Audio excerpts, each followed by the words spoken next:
我是学 YouTuber 的鲁洛。随着1斗的分析影片出来后，今天要来介绍关于五郎这只新的4星角色咯。如同上一支影片中洛洛提到的，1斗和满命五郎的关系就像雷电将军之于9条沙罗一样的密不可分，因此想要抽1斗或是培养岩队作为你的游戏方向的话，五郎就是一只非常重要的角色。影片中洛洛也会带来关于五郎的天赋技能、秘制作解说与抽取建议，也会补充相关的武器、圣物推荐搭配与组队建议，以及相关的使用心得。影片开始前，如果你还没有订阅洛洛的频道的话，记得先订阅一下哦。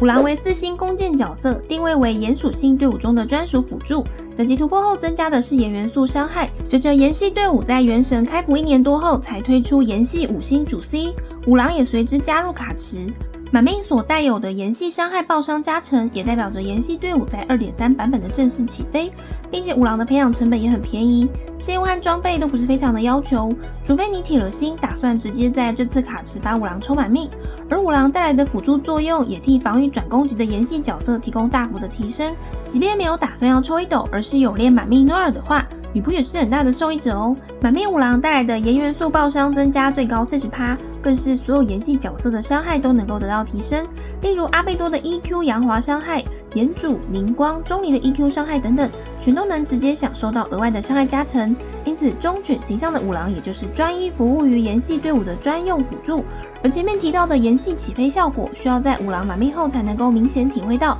若是在非满命的五郎，比较能提供的是 15% 的炎元素伤害加成，以及天赋技能效果提供的防御力提升。若是队伍中还有其他更好的辅助增伤角色，也不一定要把非满命的五郎放入炎系队伍中。因此总体来说，五郎是炎系队伍中的核心辅助，但也不急着一定要现在抽满。而从五郎的技能和命座来观察，也可以看到炎系队伍未来的另类新玩法结晶盾。以往大家对于炎系队伍硬邦邦的形象，主要都是来自于钟离和诺尔的开盾才比较有感觉，但其实炎系角色还有另外一个结晶盾的机制设定。结晶的产生来自于当炎元素和水、火、冰、雷接触时就会产生结晶反应，这个护盾不会附着，也不会和其他元素产生反应。当角色吃到结晶后，就会自动产生对应元素的护盾，其基础盾量和拾取结晶当前角色的等级有关。护盾的吸收量可以基于角色的元素精通数值来增加，并且也会受到天赋被动效果中的护盾强效和当前角色自身元素抗性叠加的影响。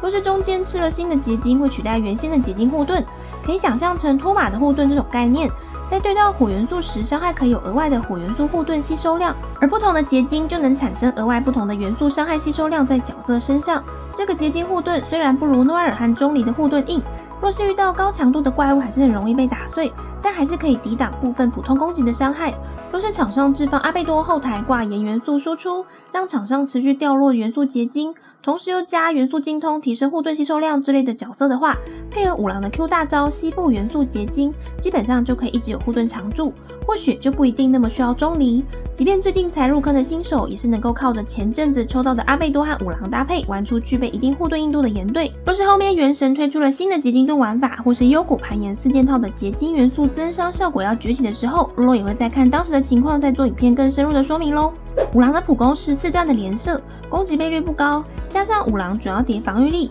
因此看攻击力趴数的物理普攻更是吃不到效果。除了蓄力射击是炎元素伤害，可以用来解一些地图上的炎元素方碑有些功用外，基本上这招是可以不用升级的。五郎的一技能释放后会在地上立起一面 flag， 造成少量的炎元素伤害。长按的话可以选择指定插旗的位置，范围比起班尼特的大招再稍微小一点。若是炎系近战角色要特别注意战圈的位置，但即便不小心跑离圆圈，增益效果也还会再维持2秒的时间。一技能还会根据队伍中的炎元素队员数量提供3层不同的 buff 效果。当有1名炎元素成员时，会提供基础防御力加成的 buff； 若有2名炎元素成员的话，则会提升抗打断能力。若是队伍中包含五郎有3名炎元素角色，则会提供 15% 的炎元素伤害加成，持续时间10秒，冷却的时间也是10秒。我们可以根据 flag 上面的狗狗掌印观察有几个灯亮，来判断目前有几层效果启动。这些效果是可以同时并存叠加的，因此能凑满3名炎元素在队伍中的效果是最好的。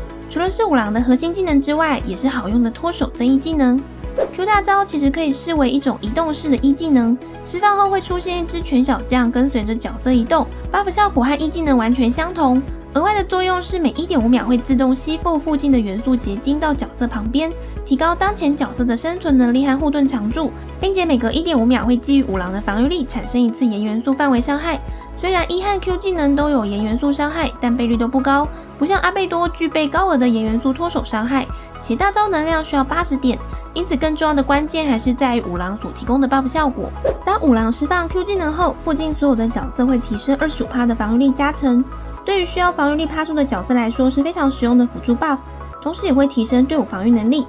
被动天赋2会基于五郎的防御力提升 EQ 技能的伤害，但伤害倍率还是不高，因此这个被动天赋的效果算是比较无感的被动。被动天赋3可以在队伍中携带五郎时，在小地图上显示道基的特产，算是灵敏五郎的一个实用效果。即便没有要练岩队，抽至五郎来找特产也是十分好用的哦。天赋升级优先顺序，辅助定位的五郎普攻可以完全不用升，右 Q 大招的伤害也是倍率不高，提升等级只是影响 Q 大招的伤害量，但 Q 大招的 buff 效果是基于一技能为主，因此可以专升一技能就好，最后再看自己的需求去提升 Q 大招的伤害。五郎的相关突破素材可以查看另外 2.3 前瞻直播懒人包的影片，而若是想要快速采集珊瑚珍珠这项特产的话，也可以参考洛洛的五郎突破素材采集最佳路线哦。灵敏的五郎功用主要就是用来采道基特产，以及看着狗耳朵和尾巴心花怒放的赏心悦目，更多辅助的效果都藏在五郎的其他命作之中。一命的五郎是当前角色在五郎的 EQ 技能影响范围下造成炎元素伤害的话，可以为五郎减少一技能的冷却时间2秒，每10秒触发一次，等于一技能从10秒减少至8秒，能够让五郎的技能衔接上更加顺畅，方便跟上主 C 的元素爆发输入循环。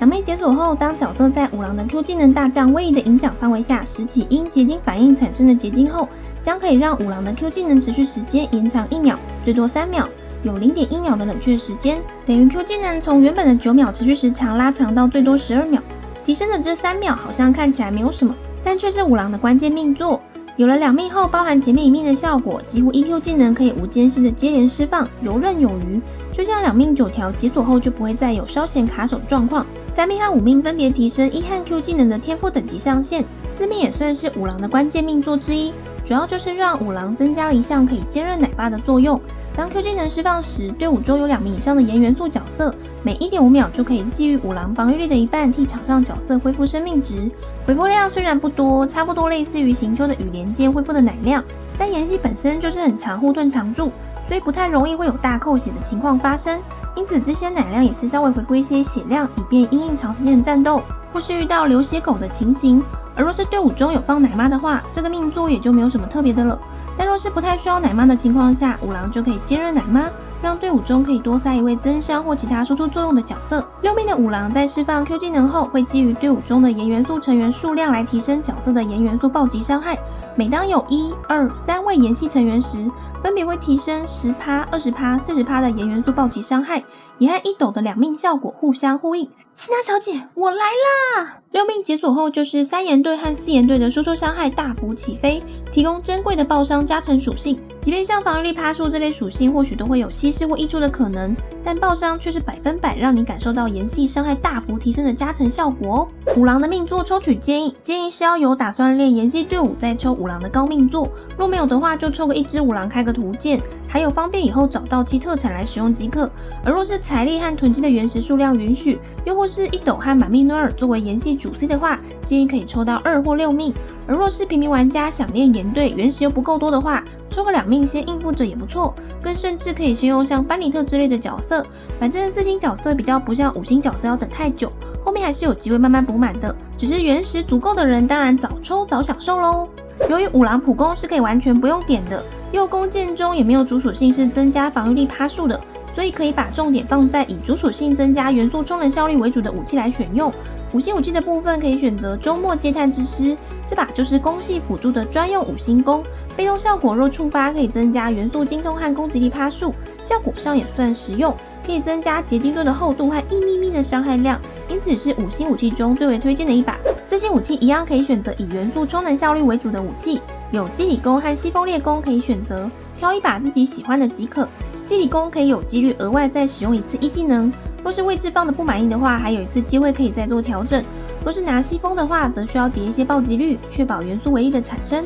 不过西风弓产生的元素微粒是白色的球，虽然比起炎元素微粒效果上稍微有些落差，不过在回复能量上也是不无小补。五郎的 buff 效果来源主要是基于五郎本身的防御力，因此可以先选择提升防御力30%的滑管2件套，或是守护之心2件套。其次可以选择提升元素充能效率的绝缘2件套，或是流放者2件套。若是想要打 EQ 炎伤，也可以考虑再搭上增加炎元素伤害15%的幽虎2件套。若是本身没有适合的2件套，也可以选择主词条对的圣遗物先穿散套，效果上也不会差太多。圣遗物主属性的部分会建议暴击率或防御力趴数的理智罐，元素充能效率为主的十字砂，防御力趴数或炎元素伤害加成的空之杯。副属性的部分可以考虑元素充能效率、防御力趴数和双爆相关的属性搭配。五郎的组队搭配可以参考洛洛先前荒龙一斗影片中的组队搭配，最推荐的主流4岩队也就是荒龙一斗加五郎加阿贝多加钟离的队伍。而五郎在队伍中的技能输出手法，主要就是在主 C 开 Q 大招之前开 Q 大招，因此可以是五郎开1技能，阿贝多开1或 Q 技能，钟离开1或 Q 技能，五郎开 Q 大招，一斗开 Q 大招，剩下就是无脑狂锤。3岩队的组队公式主要就是一名炎系主 C 加五郎加炎系辅助加任意辅助。炎系主 C 的选择有荒龙一斗、满命诺埃尔、凝光、炎主等等，炎系辅助则可以选择钟离、阿贝多、带讨龙或是做精破的凝光。剩下一名辅助则可以选择班尼特、莫娜或是要用来破盾或巨怪的工具人。万一需要奶妈，也可以换上七七或星海这类奶妈等等，可以灵活的根据需要的情况来搭配。所以其实炎系组队上也并不到那么的死板或局限，甚至到孤儿的地步。最后总结一下，五郎适合什么样的人来抽呢？前面有好好看影片的话，应该也知道答案了。五郎就是适合要专练岩队的玩家来抽的。若是没有打算要练岩队，对岩队兴趣缺，建议就抽一支开图剑或是找到其特产就好。若是有练一斗或满命女仆这类炎系主 C， 那五郎也会是未来炎系队伍中一名相当重要的角色。幽炎元素本身无法和其他元素产生元素反应，有的是稳定暴力和高防护盾强度的输出环境，以及尚未开发出潮流的结晶反应。平民玩家可以先抽五郎到2命，后面再靠歪出来或是有加倍再补。打算抽一斗也可以考虑在抽到1斗2命或3命左右时，顺便把五郎补满命，搭配现有的炎元素角色就可以体验全新的炎队世界。而若是本身喜欢玩元素反应伤害，可以考虑等后面的其他角色。以上就是关于五郎的角色全分析，提供给想要培养五郎的肉肉们一些方向。若是还有想了解的主题或是任何问题，可以在底下留言，肉肉都一一回复。觉得影片内容实用，也欢迎分享给更多人知道。若是想支持肉肉的频道内容，也可以点击加入按钮来进入肉帮会员，每个月请肉肉喝杯鲜奶茶加鸡排。最后喜欢肉肉的影片，可以点击喜欢，给肉肉一个鼓励。喜欢越多，给肉肉的 buff 就越强哦。并且每周的晚上也会固定直播游玩原神，每周一的晚上9点半更新影片。我是学肉肉本肉肉，我们下次见喽。